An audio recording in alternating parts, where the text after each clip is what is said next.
Is science coming to an end? I've been thinking about this a lot recently.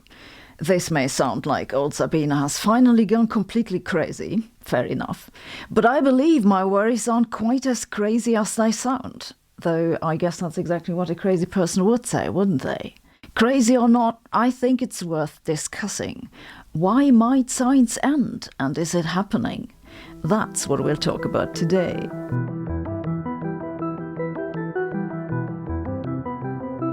In 1996, John Horgan wrote a book called The End of Science, in which he made a case that science has come to a halt and isn't going to stop moving again.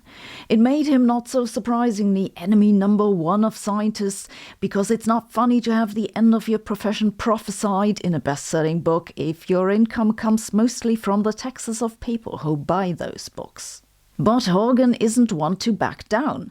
In 2016, 20 years after the book was first published, he wrote a new preface saying that for all he can see, he was right. Horgan's claim wasn't that we'd stop doing science, but rather, in his own words, that there'd be no great revelations or evolutions anymore, no insights into nature as cataclysmic as heliocentrism, evolution, quantum mechanics, relativity, or the Big Bang. And he's indeed been right, hasn't he? Just look at physics.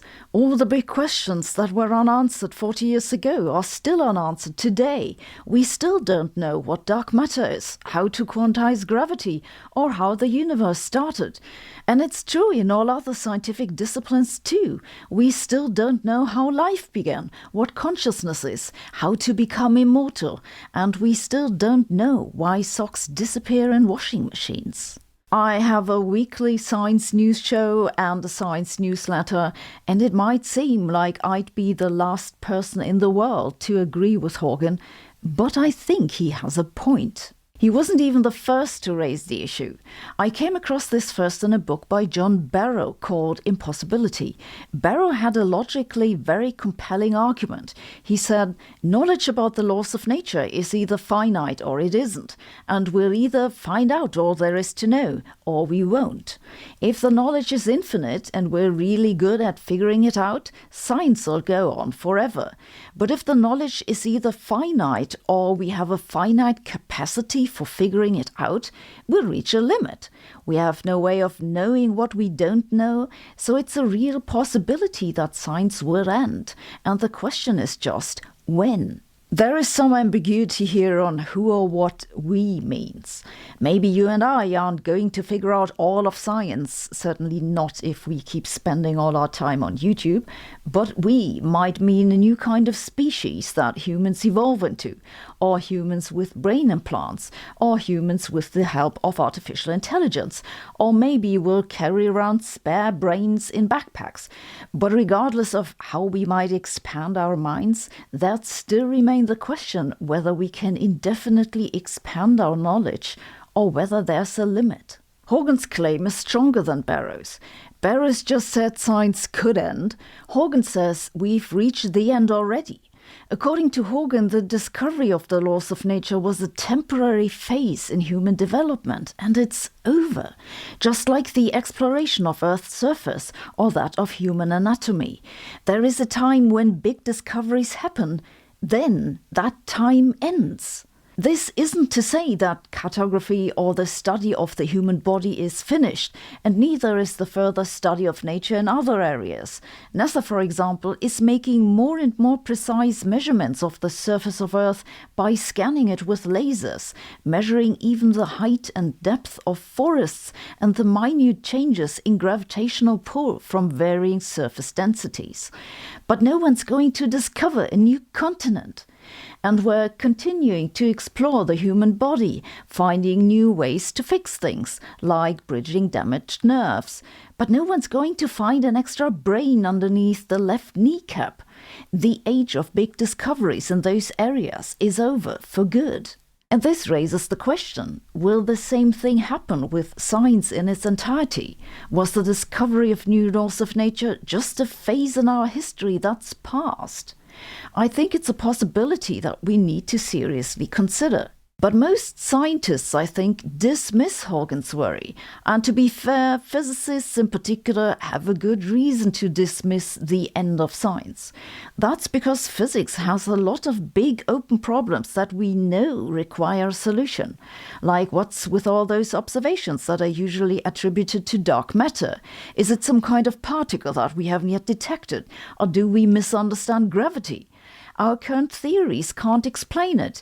Yet it's happening out there. And there is the missing quantization of gravity. That's the incompatibility between Einstein's general relativity and quantum physics. The easiest way to see that there has to be some solution to this is that we just don't know what the gravitational field of a particle is when it's in two places at once. Einstein's theory can't handle that. And what's with the measurement problem in quantum mechanics? Sooner or later, we'll need a solution to that, something that tells us just exactly when a device has the right properties to act as detector. Huygens thinks we'll never answer these questions. Now, I've worked on all those topics, and I think they are solvable with currently existing mathematics and technology. But maybe he's right and I'm wrong. That said, there's another reason why I don't think we're anywhere close to reaching the end of science, and it's nothing to do with physics. It's a research area that Huygens cheerfully dismissed as chaoplexity, the study of chaos and complexity. That's the whole story with the butterfly effect and self-organized adaptive systems and all that. Chaos and complexity were big buzzwords in the 1980s, and it's true that not much came out of it. So you might say, Huygens right. Well, maybe, but I think the reason that this research didn't get very far is that we haven't developed the mathematics for it. And there are big breakthroughs waiting to happen once we have the maths in place. You see, I'd say that physics uses the most sophisticated maths of all the sciences. But if you look at it from a bird's eye perspective, it's really rudimentary. We only know how to solve certain types of equations, so-called linear differential equations. But most of the interesting phenomena in nature, like chaos and complexity, require nonlinear equations, and we don't have a good method of solving those. Believe it or not, but the best tried and tested method to solve nonlinear differential equations is guessing a solution and then checking that it's correct. Sometimes it works, sometimes it doesn't. Now, we can put nonlinear differential equations on a computer, and that's what we do, for example, in general relativity. The nonlinear equations in this case are Einstein's field equations. They are nonlinear differential equations for the metric tensor. That's this G. You can't see it very well in this form, but this R here, that's the sum over components of the curvature tensor. And the curvature tensor contains sums over products of the metric and its derivatives. So it's nonlinear. It's a really nasty set of equations. We can put them on a computer, but there's a catch. Computers use a finite resolution, a grid basically, and discrete steps in time. Yes, you can use an adaptive mesh and other fancy things, but no matter what you do, computer simulations always rely on the idea that you can ignore details on small scales. The trouble is, for nonlinear equations, you can't do that. It's what the butterfly effect is all about. It's a small change, the flap of a tiny butterfly, that has huge consequences, like a tornado in Texas. So yes, we can put Einstein's equations on a computer, but strictly speaking, we don't know that what we're doing is correct. It's a similar problem with climate models. Yeah, I know one ought not talk about shortcomings of climate models, but I think we should. Climate models for the atmosphere and oceans ultimately solve the Navier-Stokes equation. That's a nonlinear differential equation, and we don't understand how to solve it, not really. You don't need to take my word for it, it's one of the 10 millennium problems in mathematics. Some people, but not you, I'm sure, might want to spin what I just said into a story saying Sabine thinks climate models are all wrong. This is not what I said. I said climate models are struggling with some things, and incorporating what happens on short scales is one of those things. Climate scientists have developed tools to deal with that, for example, by adding random fluctuations on the short scales. And that's good from the perspective of developing a predictive model, but from the perspective of mathematical understanding, it's extremely unsatisfactory. But back to the end of science. We're missing the maths to deal with nonlinear systems, systems that display chaos, systems that develop complexity.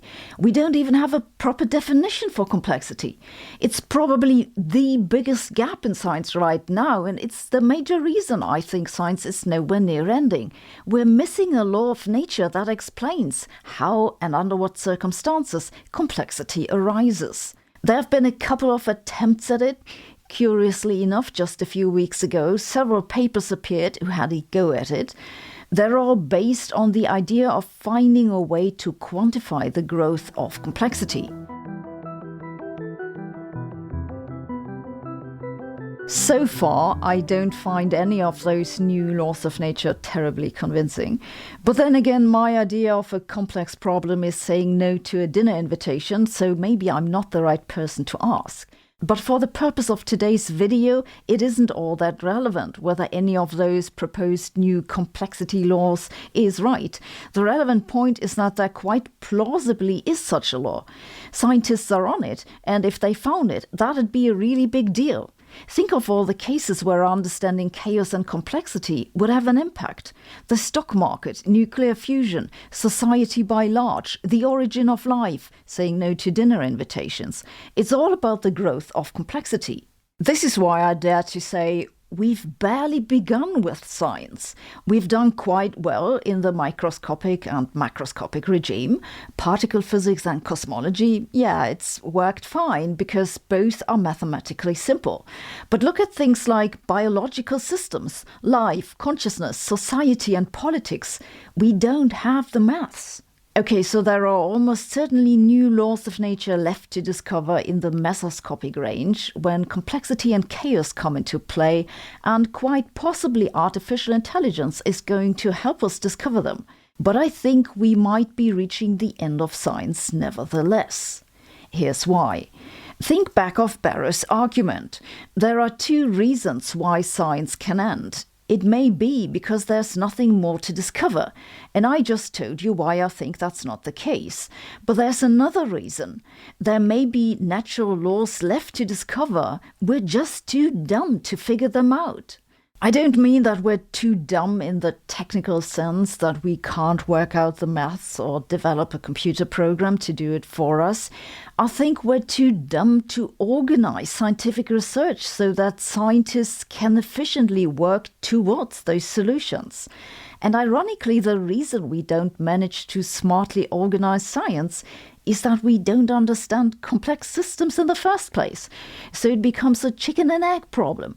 We don't understand complexity because scientific research is a complex system that we need to understand complexity. Okay, you might say, I followed you so far, kind of. But why does it even matter? It matters because we put a lot of faith in scientific and technological progress to fix the problems we've got ourselves into. Climate change, pandemics, overpopulation, poverty, the threat of nuclear war. All too often we believe that more science and better technologies will come to our help. But well, what if they don't? Then we're in deep shit. So is science finished? It might be if we don't pay enough attention to keeping it alive. Thanks for listening. We'll be back next week.